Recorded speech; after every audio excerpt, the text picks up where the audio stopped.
Welcome, curious souls, to the Midnight Voice.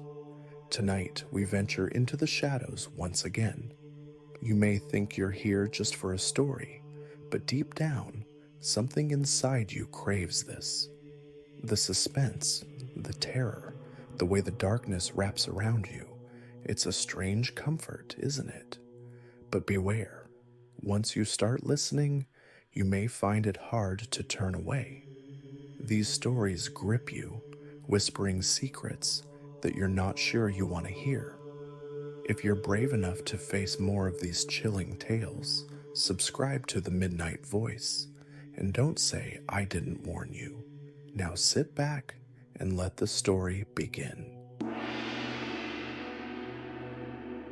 I just wanted a bit of extra money.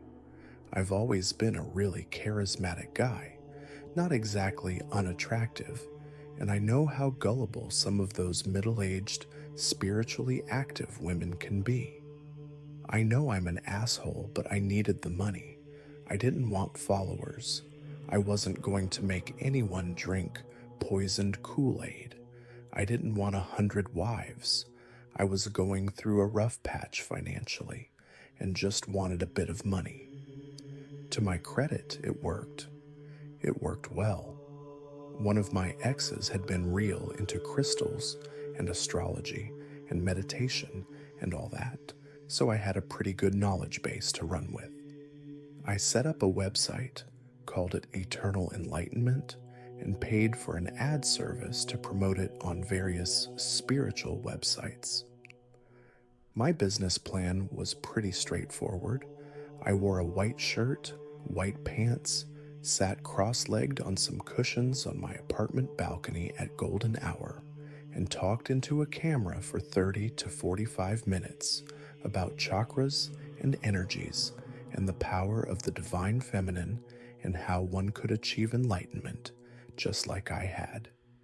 Clips of these videos were available for free on my website, with the full versions and exclusive videos available for $90 a month, only $800 if you paid for an entire year up front. Imagine how well that took off among my target demographic enlightenment. Access to secrets of the universe for less than $100 a month? The money came rolling in pretty quickly. I had nearly 40 members after the first 6 months, and triple that at the end of the first year. Things were going really well for a while.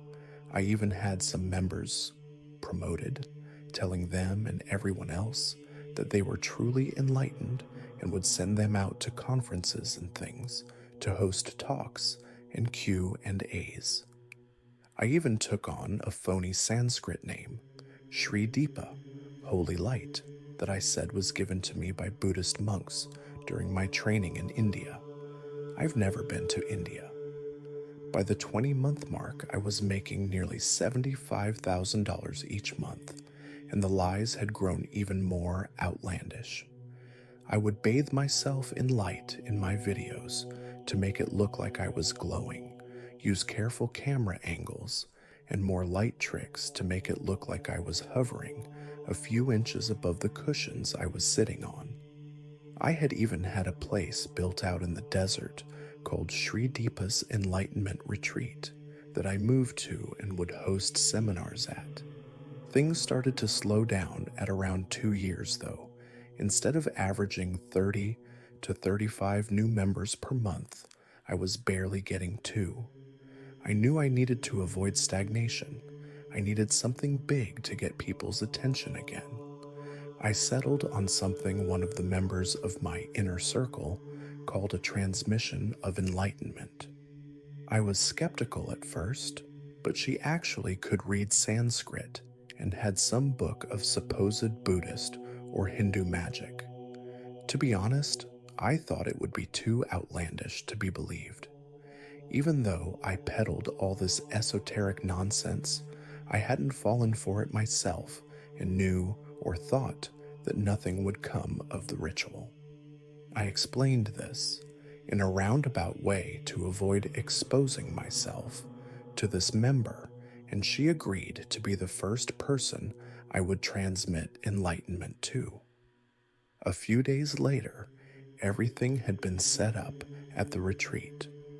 It was in a small private room away from the main pavilion where I would host my regular seminars, and it was attended by only a dozen or so members of the inner circle for a hefty price.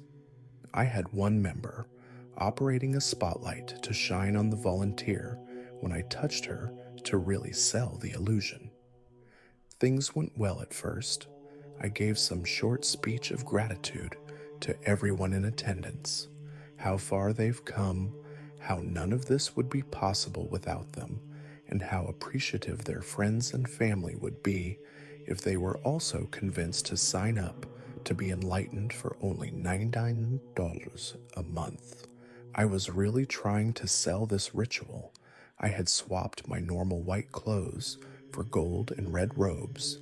There was incense burning on a small table between me and my volunteer.